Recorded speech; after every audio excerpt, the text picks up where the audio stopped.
জয় মা তারা, জয় গুরু Bamdev. Astro believe চ্যানেলে আপনাদের প্রত্যেককেই স্বাগত। ফ্রি প্রেডিকশান যারা নিতে চাইছেন, কমেন্ট বক্সে তাদের date of birth, time of birth, place of birth দিয়ে যে কোনো দুটি প্রশ্ন করে কমেন্ট করুন। সেই সংক্রান্ত ভিডিও আমরা বানাবো এবং আপনাকে আপনার প্রশ্নের উত্তর দেব। পেড সার্ভিস যারা নিতে চাইছেন, ডিসক্রিপশান বক্সে ইমেল আইডি দেওয়া রয়েছে, সেখানে হোয়াটসঅ্যাপ নাম্বার এবং আপনার বার্থ ডিটেলস দিয়ে সেন্ড করুন। হোয়াটসঅ্যাপ নাম্বারে আমরা যোগাযোগ করে নেব। এখন এই জাতকের যে জন্মছক নিয়ে আলোচনা করব, জাতকের বর্তমান বয়স 35 বছর। ইনি বেহালা থেকে জন্মছকটি পাঠিয়েছেন। ওনার একটি প্রশ্ন, জীবনে অর্থের মুখ কবে দেখব, কর্মের সাফল্য কবে পাব, সেই সংক্রান্ত বিষয় নিয়ে আলোচনা করব। প্রথমেই দেখে নিই জাতকের লগ্ন। সিংহ লগ্ন, কুম্ভ রাশি। এই সিংহ লগ্নের অধিপতি রবি বসে রয়েছে তুলায় এবং বৃহস্পতির নক্ষত্রে বসে রয়েছে। কুম্ভ রাশির চন্দ্র যেখানে বসে রয়েছে, বৃহস্পতির নক্ষত্রে বসে রয়েছে এবং এই বৃহস্পতি বসে রয়েছে একাদশ হাউসে। এখন এই সিংহ লগ্নের জাতক বা রবির জাতক হওয়ার দরুন ওনার মধ্যে কিছু বৈশিষ্ট্য লক্ষ্য করা যাবে। খুব বেশি দৈহিক পরিশ্রম উনি করতে পারবেন না। ওনার মধ্যে একটি রাজকীয় ভাব লক্ষ্য করা যাবে। উনি সবাইকে নিয়ে চলতে পছন্দ করবেন। উনি প্রত্যেক মানুষের কাছ থেকে রেসপেক্ট আশা করেন, যা ওনাকে প্রায়ই জীবনে দুঃখের সম্মুখীন হতে হয়। এই কারণে সংসারের প্রত্যেকের প্রতি ওনার একটি চিন্তা সবসময় কাজ করবে। বৃহস্পতির নক্ষত্রে চন্দ্র থাকার দরুন ওনার মন যথেষ্ট উদার হবে এবং একটি খুব সুন্দর ব্যক্তিত্বের প্রকাশ পাওয়া যাবে। ওনার প্রশ্নের উত্তর দিকে আমরা ক্রমশ এগোচ্ছি। এই লগ্নের অধিপতি রবি, যদি আমরা লক্ষ্য করি, তুলা রাশিতে নিজ ক্ষেত্রে অবস্থান করছে। এই রবি বসে রয়েছে বৃহস্পতির নক্ষত্রে। এই নিজ ক্ষেত্রে অবস্থান রবির সঙ্গে মঙ্গল এবং বুধকে নিয়ে বসে রয়েছে। এই বুধ হচ্ছে দ্বিতীয় হাউসের অধিপতি। বুধ এই দ্বিতীয় হাউসের অধিপতি বুধ এবং একাদশ হাউসের অধিপতি বুধ দগ্ধ অবস্থায় তৃতীয় হাউসে রবি মঙ্গলের সঙ্গে বসে রয়েছে।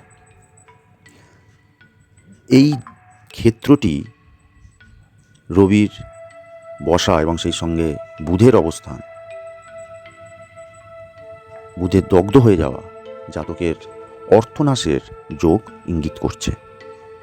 জাতককে খুব বুঝে ইনভেস্ট করতে হবে। উনি কর্মে সফল হবেন। এখন যদি লক্ষ্য করি জাতকের দশা, বুধের দশা চলছে, যা দ্বিতীয়পতি এবং একাদশপতি, অর্থাৎ অর্থ এবং সাফল্য জায়গাটা উনি পাচ্ছেন। কিন্তু যদি লক্ষ্য করি তার আগে কি দশা চলেছে, শনির দশা চলেছে। তার আগে জাতকের শনির দশা চলেছে। শনির দশা চলেছে জাতকের 2023 জুন মাসের 2023 পর্যন্ত জাতকের শনির দশা চলেছে। তারপর এসেছে বুধের দশা, সেই সঙ্গে বুধের অন্তর্দশা চলছে। এই শনির দশা চলেছে, সেই সঙ্গে কুম্ভ রাশিতে চন্দ্রের অবস্থান। এই মুহূর্তে জাতকের শনির 7.5ও চলছে এবং শনি বক্রী অবস্থায় আছে, যার কারণে জাতক এখন প্রচণ্ডভাবে মানসিক যন্ত্রণার মধ্যে দিয়ে যাবে, শারীরিক অসুস্থতার মধ্যে দিয়ে যাবে। ওনাকে এই মুহূর্তে মাথা ঠান্ডা রেখে শান্তভাবে যে কর্মটি করে চলেছেন সেটিই করুন, আর অন্য কিছুর দিকে এখন চিন্তা ভাবনা করা যাবে না। জাতকের কর্মে বহু পরিবর্তন ঘটেছে, জাতককে হতাশাগ্রস্ত করে তুলেছে, কোনো কিছুতেই উনি সফল হননি। এটি মেনলি বিজনেস রিলেটেড ছক। উনি বিজনেস করছেন কিন্তু কোনো বিজনেসেই উনি সফল হচ্ছেন না। রবির জাতক শনির দশা কোনোভাবেই ভালো না, কোনোভাবেই ভালো না, সম্পূর্ণ অ্যান্টি দশা। রবির সঙ্গে শনির সম্পর্ক একদমই ভালো না। সেই সঙ্গে এই মুহূর্তে শনি 7.5 চলছে, যা জাতককে প্রচণ্ডভাবে পীড়িত করছে। এখনও পর্যন্ত প্রায় 3 থেকে 3.5 বছর এখনও পর্যন্ত জাতকের এই সমস্যা চলবে। অর্থাৎ এটা 24 সাল চলছে, 25, 26, 27,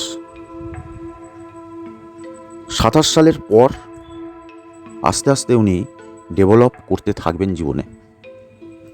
এবং এই সঙ্গে যদি নবাংশ দেখা যায়, যে রবি বুধ তুলা রাশিতে বসেছিল রবির নীচ অবস্থায়, সেটি কিন্তু তুঙ্গ অবস্থায় রয়েছে নবাংশে, যা জাতকের পরবর্তী জীবনে অনেক উন্নতির দিকে এগিয়ে যাওয়ার একটি লক্ষণ। জাতকের নিজস্ব গাড়ি বাড়ি হবে, একটু বয়সের দিকে গিয়ে জাতক প্রচুর অর্থ সম্পদের অধিকারী হবেন। এই জায়গাটি লক্ষ্য করলে বোঝা যায় জাতক যথেষ্ট অর্থ উপার্জন করতে সক্ষম হবেন।